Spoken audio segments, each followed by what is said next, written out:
Greetings and salutations, all. I.S. Anderson here once again, and today I'm not going to be talking about Games of Thrones or books in general. I'm going to be doing something a little bit serious today. There's a lot of videos going around talking about Booktube culture and the drawbacks and how it's changing and how some people are uncomfortable with the changes. And I've watched a lot of these videos actually, and weighed everybody's concerns and gone through everything, and so I figured maybe it's time I did my own little video and do my own take on it. So what I've done is I've watched a lot of different people's videos on each subject, and what I tried to do was touch on the points that seem to be brought up the most by everybody and seem to be of the most concern, which seems to be the most divisive also. So why don't I start off with the main hot button that's actually caused a lot of YouTubers to change their practices first.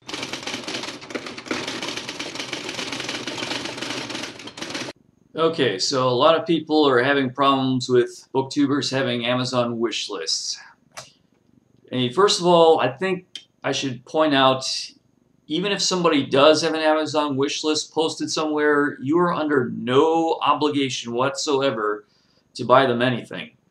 Plus, the reason that a lot of booktubers have Amazon wish lists is because their subscribers or their fans, whatever you want to call them, were asking them, is there any way I can send you something or buy you something? And so they provided them with this wish list, so they would have an outlet for that. And I can understand, I guess I can understand why some people would feel uncomfortable. I mean, it does seem kind of, like solicitation, like, I've got this Amazon wish list up and you can link it and buy me something, and I can understand why that wouldn't sit well with some people. But the thing you have to remember is this isn't exclusive to Booktube. I mean, there's a lot of YouTubers out there who are sent stuff by their fans all the time, and celebrities get fan mail, they get all sorts of things. Plus there's also a lot of YouTubers who have Patreon accounts, and they're soliciting those on their channels too. And I don't want to get into specifics, but a lot of channels will say, well, if I reach this certain goal on my Patreon account, then I'll do this type of a video. And that kind of begins to rub me the wrong way too. And I'm not saying two wrongs make a right, but an Amazon wish list, I mean, that's nothing compared to meet this goal on Patreon and then I'll do this video for you. No, so basically, to sum up, I mean, Amazon wish lists, I can understand why it would rub some people the wrong way, but what's the big deal? I mean, if you don't want to buy people stuff, don't buy them anything. If you do, well then there's your chance.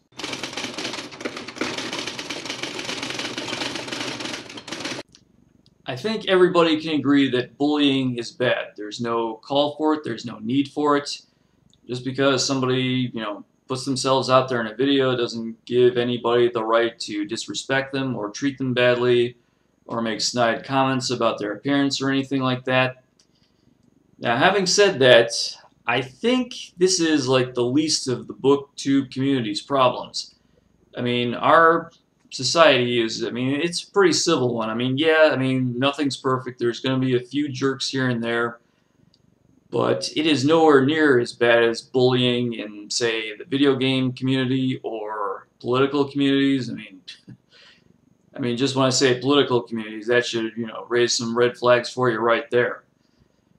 There's a few misunderstandings here and there. And one thing you gotta know about bullying is sometimes people aren't really meant to be bullying. They're just meant to disagree with you, but they're doing so in a way that they don't realize is hurtful. So I guess you could look at it that way. I mean, like I said, there is no justification for bullying, but I think as far as booktubing goes, we've got it pretty good here. Of course, that could also be because of our relatively small size, but still, I think we've got it pretty good, and I don't think we should worry about that all that much. One could make the argument that maybe the booktube community is a little bit too polite to an extent. It seems though I've noticed on a lot of comments that everybody seems to say the same thing. Oh, I'm so excited about this. Oh, I think this is great. And that's fine. If you do like something, you have every right to express your opinion saying that you like something. But if you don't like something, you also have the right to say that you don't like it. You don't have to agree with anybody. You do have to, do it in a good, conduct yourself in a appropriate manner. I mean, if you don't like something or if you disagree with something, it is best to, state reasons why and just say, I don't feel that way, this is why. Don't come out and say, you're wrong, and anybody who likes this is an idiot, or anybody who hates this is an idiot, you've got no taste, and, don't do anything like that. Just say, look, I don't care for this because A, B, and C. And that's all we've got to, keep in mind. Just, it's okay to agree or disagree, no matter how many or how few people like something. We're allowed to agree and disagree as we choose, but just be mindful of other people's feelings and respect everybody as human beings. That's all we got to do with that. And while we're on the subject of how we treat each other, let's get into that other topic that seems to be a pretty serious hot button right now.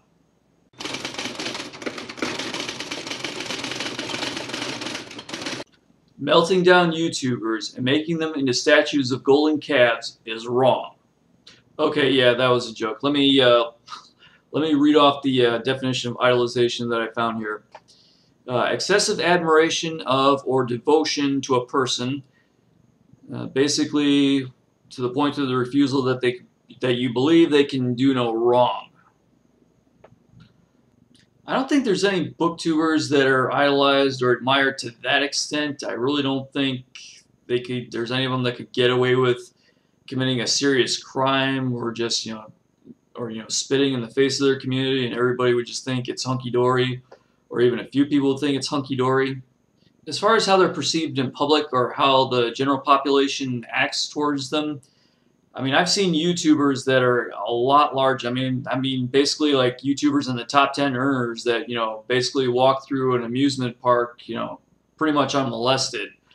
So I really don't see how any booktubers would really get, 5-star treatment. Now, admittedly, I've never been to a VidCon or any other convention where a lot of YouTubers would gather, so it could be a bit different there, but like I said, I don't know. Now, all that aside, it begs the question, do booktubers, have an obligation to their audience? Because there are a lot of young people who do watch these videos and they can be rather impressionable. And to an extent, I think they do. I do think they should try to set an example as much as possible. I do think they should be wary that, there are young people watching them that are impressionable, and should try to, stay positive, keep their actions in a positive light, keep their words in a positive light. As far as how they interact with the community, I do think they should branch out and not just, communicate and, reply to the comments of, the exact same people that they always do every time. I think they should try to branch out a little bit more, should try to, take a little bit more effort to communicate with different people. But then again, you do have to cut somebody some slack. I mean, when they have 100,000, over 100,000 different subscribers, you really can't expect them to stay in touch with, all 100,000 of them, or at least not as much as, somebody who only has 8 subscribers can. The last thing you got to keep in mind about idolization is, no matter who you see on that screen, they have one thing in common with us, you, and every other person in the world. At the end of the day, that person you see on the screen only has control over one person in the entire world.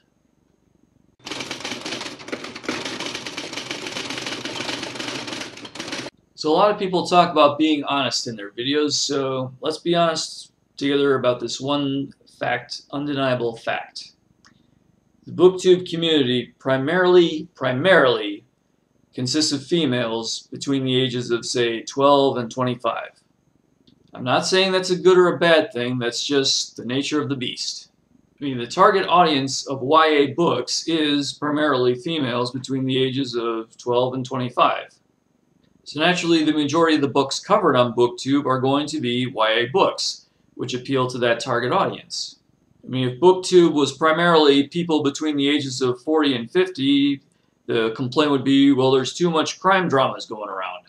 Now, I personally would love to see Booktube, branch out into all different types of genres and everything like that.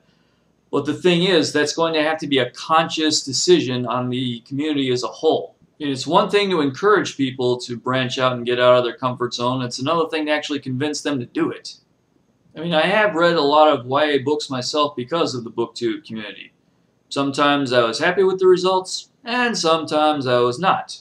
But the thing is, if we are serious about branching out into different things and just getting away from YA, then we've got to be willing to branch out and get away from YA. We've got to be willing to say, well, this person did a review on some crime drama or some independent book or some book that has nothing to do with YA. Well, let me watch the video at least, and if it sounds interesting, maybe I'll buy the book and check it out. As long as we as a community practice the same patterns, then the same patterns are going to persist. Which brings me to my next point.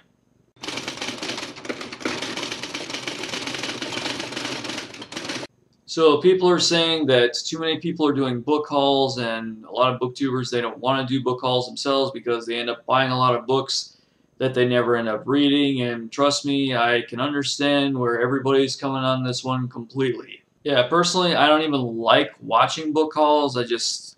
I'm not really interested in books that you bought. I mean, I'm sort of interested because I might be figuring what you're reading in the future, but I would rather, I would rather know what you think of it after you've read, rather than just, oh yeah, I bought this, I bought this. I mean, I personally don't care. But again, this goes back to what I said before. Booktube is predominantly a female community. And any predominantly female community on YouTube is going to have haul videos. You see this in the beauty guru community, and you see this in any community where they talk a lot about clothes. I mean, there's just haul videos. Women in general like to talk about stuff that they got. It's not a good or bad thing, that's just the nature of the beast. Now, before I get yelled at for overgeneralizing, just think of this, just think about this. When was the last time you saw a video game haul? Or when was the last time you saw a power tools haul? And so because of this, haul videos get a lot of views. And content creators are going to want to do things that get them as many views as possible. And so this goes back to, if we as a community want to see things other than book hauls and, end of the month wrap-ups and to-be-reads, then we've got to be willing to watch other types of videos, such as reviews or discussions or what have you. Ultimately, though, it is going to come down to the creators, and the creators are going to have to be willing to take some risks and also figure out a way to make these other types of videos, the reviews and the discussions, whatnot, a way to make them more entertaining. Okay, so a real hot button topic here. People getting paid to do their videos, people getting sponsored, and publishers sending people money to endorse their books. Now, personally, I think this is something that the Booktube community should be open to and that we should embrace with open arms. I think it's really cool that there are booktubers that can actually be successful doing this and actually squeak a decent living out of this. I also think it's great that publishers have this medium to use and get their message out there and advertise their books. I mean, there's not too many book commercials in the mainstream media. You don't see too many on television, or there's certainly no, trailers about it at the movie theaters. So this might actually be able to get more and more people interested in reading, which is always a good thing. As great as this is, though, and as much as I would never ever want to begrudge anybody their success or any opportunities they get, this is potentially a very dark path that the Booktube community could be going down. As far as the Western world goes, people pretty much have the right to conduct their lives however they want to, save committing major crimes or anything like that. But the thing is, when you do things for money, the person paying you that money has the right to tell you how to conduct, how you do your thing. I mean, we're already seeing booktubers, make recommendations and form reading groups based on what publishers have told them to. And I'm not going to mention any specific publishers or any specific YouTubers, but I think you know what I'm talking about and can think of a few examples. And with that, then there becomes this ambiguous thought of, are these people, recommending this book to me because they honestly like it and they think I'll like it? Or is it just because the publisher is giving them money to tell them that I'll like it? Now, personally, I can live with this ambiguity, and I don't think people should let it deter them from buying or not buying a book, because at the end of the day, these are just opinions. No matter what the reason behind them, it's just an opinion, and you pretty much got to take it with a grain of salt either way. What does have me worried, though, is that things can go too far. Like I said, we could go down a dark path. Sometimes people do abuse their power, and the more that these publishers pay people, the more power they're going to have. One prime example I could give of things going too far with this would be the gaming community. I mean, things happening like video game companies having YouTube take down people's videos because they say negative things about their games, or real professionals doing videos that tend to get a lot of views because they've got a lot of money and technology backing them up, which is something the average booktuber does not have. I would like to think that publishers wouldn't go that far. I'd like to think they're not going to purposely take down people's videos because somebody's said something that they didn't like a particular book or whatever. However, there are YouTubers that are afraid to make negative comments on books because they have aspirations about being writers and they don't want a publishing company to find out that they said something bad about some other book that they published. So the point I'm trying to make is there's positive things about these endorsements and there's negative things about these endorsements. And for the time being, I think we should embrace this, and if problems do come up, then we'll have to figure out a way to deal with them then. But for the most part, I really do think that this is the natural progression of things, and I think overall it's pretty good. And so now you have my 2 cents on the state of the booktube community. Hope you enjoyed that, or at least got something out of it. And as always, my pertinent contact information is down below in the abyss. And please comment, rate, subscribe, you know the drill. And until next time, this is I.S. Anderson telling everybody, make your lives grand, and have a good day. Thank you very much.